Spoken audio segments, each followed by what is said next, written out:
ஹரி ஓம் ஜெய் வாராகி. எல்லோரும் வாழ்க்கையில் எப்பயுமே சந்தோஷமாக இருக்க முயற்சி பண்ணிக்கிட்டே இருப்போம். அன்னையினுடைய அருளால் எல்லாமே எப்பயுமே சந்தோஷமாகவே இருக்கலாம். இப்போ வாராகி மாலையில் 5வது பாடல் நம்ம பார்க்கலாம். ரொம்ப ஒரு அற்புதமான ஒரு பாடல் இது. பாடல் என்னென்னா, நடுங்கா வகை அன்பர் நெஞ்சினில் புக்கவர் நன் அலரை கொடுங்காலி உண்ண கொடுக்கும் குருதிகள் கொப்பல் திட்டிடும் பார கொங்கையின் மீதே இரத்த திலகமிடும் தொடும்கார் மனோன்மணி வாராகி நீலி தொழில் இதுவே அப்படிங்கிற ஒரு பாட்டு. என்ன விஷயம் அப்படின்னா, நடுங்கா வகை அப்படின்னு ஆரம்பிக்கிறார். நடுங்கா வகை அன்பர் அப்படின்னு என்னன்னா, நிறைய வழிகள் அன்னையை உபாசனை பண்ணுறதுக்கு நிறைய வழிகள் இருக்குது. வாமாச்சாரம்னு ஒரு பக்கம் இருக்குது, சௌமியாச்சாரம்னு ஒரு பக்கம் இருக்குது. அதாவது வாமாச்சாரத்தில் பார்க்கும்போது அம்பாவை சுடுகாட்டில் போய் பூஜை பண்ணுறது, பலிகள் கொடுத்து பூஜை பண்ணுறது, ரத்தத்தை கொடுத்து பூஜை பண்ணுறது, இந்த மாதிரியான பூஜா முறைகள் இருக்குது. சௌமியமாக இப்போ நம்ம பக்கம் பண்ணுற மாதிரி வெறும் அபிஷேகம் ஆராதனைகள் அதெல்லாம் பண்ணுற பூஜைகளும் இருக்குது. இதில் அவர் என்ன சொல்கிறாருன்னா, நடுங்கா வகை அன்பர் அப்படின்னும் போது அந்த வாம பூஜையை பற்றி அவர் சொல்லிட்டு வர்றார். அதாவது பரசுராம கல்பசூத்திரம் அப்படின்னு ஒரு வழி இருக்குது.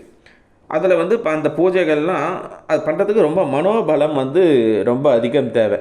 ஏன்னா தனியாக காட்டில் உட்காந்து அந்த பூஜைகள்லாம் பண்ணும்போது நிறைய அந்த காலத்தில் காடுகளில் பண்ணும்போது அந்த பேய்கள் துஷ்ட சக்திகள்லாம் நம்மளுக்கு தொல்லை பண்ணும் அப்படின்னு சொல்லுவாங்க.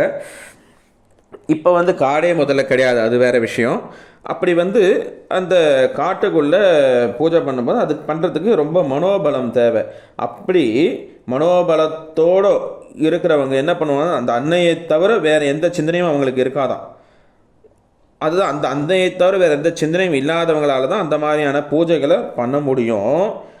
அப்பேற்பட்டவங்களுக்கு அவங்களுடைய அந்தர்யாகத்தை, அதாவது அவங்கெல்லாம் என்ன பண்ணுவாங்கன்னா, பகிர்முகமாக இப்போ நம்மளை மாதிரி அன்னைக்கு இந்த வெளியில் அபிஷேக ஆராதனைகள்லாம் பண்ணாமல் எல்லாமே உள்ளுக்குள்ளேயே அவங்க பண்ணுவாங்களாம். அதாவது தாயுமான சுவாமி சொல்கிறார், நெஞ்சகமே கோயில் நினைவே சுகந்தம் அன்பே மஞ்சன நீர் பூசை கொள்ள வாராய் பராபரமே அப்படின்னு தாயுமான சுவாமி சொல்கிறார். அதாவது என்னுடைய ஹிருதயமே கோயில், நெஞ்சகமே கோயில், நினைவே சுகந்தம், சந்தனம் என்னென்னா என்னோட நினைவு, அன்பே மஞ்சன நீர் அபிஷேக தீர்த்தம் யார் என்னென்னா அன்பு, என்னுடைய அன்புங்கிற அந்த அபிஷேக தீர்த்தத்தால் உனக்கு பூஜை பண்ண வாராய் பராபரமே அப்படின்னு இறைவனை கூப்பிட்றார். அதே போல் தான் இவங்கெல்லாம் என்ன பண்ணுவாங்களாம், உள்ளுக்குள்ளேயே ஆத்மார்த்தமாக இவங்க பூஜை பண்ணிக்கிட்டு இருப்பாங்களாம். அப்பேற்பட்டவங்களுக்கு அவர்களுக்கு யாராவது துன்பம் செய்யணும் அப்படின்னு நம்ம பண்ணாங்கன்னா அவங்க என்ன பண்ணுவாங்களாம், அம்மா அவங்களுடைய ரத்தத்தை குடித்து கொடுங்காலி, அதாவது கொடுமையாக இந்த மாதிரியான செயல்களை சேர்த்து அந்த கதை காளின்ற தேவதை தான் இந்த மாதிரியான செயல்கள்லாம் செய்யும். அந்த காளி மாதிரி அம்பாள் மாறிடுவாளாம். அந்த காளி மாறி அந்த ரத்தத்தை குடிச்சுவாளாம். அந்த குடிக்கிற நேரத்தில் அது செதறி அந்த ரத்தம் என்ன பண்ணும், அன்னையுடைய திருமார்புகள் அந்த ரத்தம் பட்டு தெரித்து அவளுடைய நெத்தியில் திலகம் மாதிரி தெரிக்குமா. அப்பேற்பட்டவோ அவள் யாராம், மனோன்மணி. அப்படின்னா மனோன்மணிங்கிறது என்னென்னா அனுகிரகம் பண்ணக்கூடிய ஒரு தேவதை.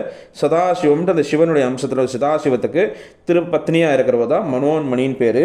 அதாவது அருட்திறமையுடையவள் அப்படின்னா, அதாவது நம்மளுக்கு அனுகிரகம் பண்ணக்கூடிய ஒரு தெய்வம். அதே போல் தான் அன்னை வாராகியும் நம்மளுக்கு அனுகிரகம் பண்ணுவாளாம். அவள் என்ன பண்ணுறாளாம், நீலி. அதாவது நீலிங்கிறது அந்த காலத்தில் ஒரு பெண் பேய்க்கு நீலின்னு ஒரு பேர் இருக்கும். எத்தனை ஜென்மம் எடுத்தாலும் தன்னுடைய பகையை அது தீர்த்துக்குமா அந்த நீலிங்கிற ஒரு பேய். அதே போல் தான் இந்த அம்பாள் என்ன பண்ணுறான்னா, என்ன நானாலும் சரி என்னுடைய பக்தருக்கு கெடுதல் பண்ணிட்டியா நான் விடமாட்டேன். எத்தனை காலமானாலும் சரி அவன் நம்மளுக்கு கெடுதல் பண்ணிவிட்டு அவன் வெவ்வேறு ஏதாவது பரிகாரங்கள்லாம் பண்ணால் கூட அவன் ஒத்துக்க மாட்டானான். எத்தனை காலம் தாமதமானாலும் இருந்து வெயிட் பண்ணி அவனை தண்டனை கொடுக்காம அன்னை ஓய மாட்டாள். நீலி போல தன்னுடைய சபதத்தில் உறுதியாக இருப்பா, இருந்து பக்தர்களை காப்பாற்றுவா அப்படின்ட்டு இந்த பாடலில் அவர் சொல்கிறார்.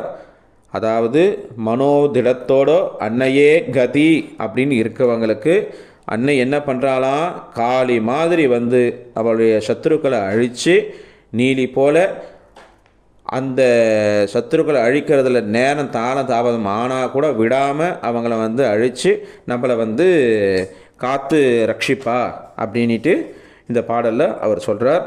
ரொம்ப ஒரு அற்புதமான ஒரு பாடல் இது. இதுக்கு ஒரு பலஸ்ருதி என்னென்னா, எதிரிகள் நம்மளுக்கு இல்லாமல் இருப்பாங்க, எதிரிகளை வந்து வெற்றி கொள்ள முடியும். அடுத்து எல்லா ஜீவராசிகளும் நம்மளுக்கு வசியமாகும். இப்போ என்ன அர்த்தம்னா, ஜீவராசிகள் வசியமாகும்னா என்ன அர்த்தம்? நம்ம ஒரு ரோட்டில் போய்கிட்டே இருக்கோம், தனியாக இருட்டில் போகிறது, சில நாய்கள் தொல்லை பண்ணும். அப்போ மாதிரியான இடத்துங்களில் இந்த பாட்டை நம்ம மனப்பாடம் பண்ணிவிட்டு இந்த பாட்டை நம்ம ஸ்தோத்திரம் ஜபம் பண்ணிக்கிட்டே நம்ம ரோட்டில் போகும்போது, தனிமையில் போகும்போது, எந்த நாய்களாலேயோ இல்லை வேறு ஏதாவது துஷ்ட மிருகங்களாலேயோ இல்லை தீய மனிதர்கள் ரோட்டில் போகும்போது, இரவில் போகும்போது ஏதாவது தீய மனிதர்கள் நம்மளுக்கு தொல்லை பண்ணுறாங்கன்னா அவங்களாலேயோ எந்த ஒரு தொல்லையும் வராது. ஒரு அற்புதமான ஒரு பாடல் இது. இதை வந்து நம்ம டெய்லியுமே இதை பாராயணம் பண்ணிகிட்டு இருந்தால் ரொம்ப நல்லது. இப்போது இதுக்கு ஒரு சின்ன ஒரு மந்திரம் ஒன்று இருக்குது.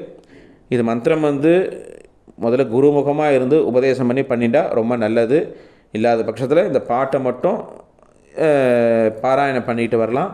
நேற்று ஏற்கனவே சொன்ன மாதிரி பாவக்காய் திரியில் இழுப்பை எண்ணெய் விட்டு சிகப்பு திரின்னு சொல்லியிருந்தோம் இல்லையா? இதுக்கு பாவக்காய் விளக்கில் இழுப்பை எண்ணெயை விட்டு கருப்பு திரி போட்டு இது ஏற்றலாம்.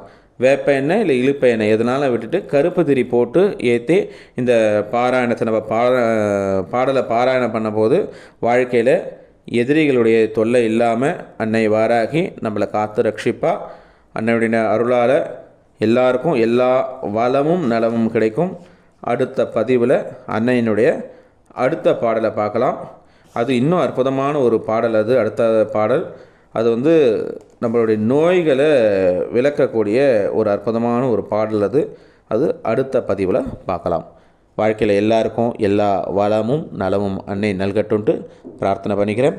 ஹரி ஓம் ஜெய் வாராகி, ஹரி ஓம் ஜெய் வாராகி, ஹரி ஓம் ஜெய் வாராகி.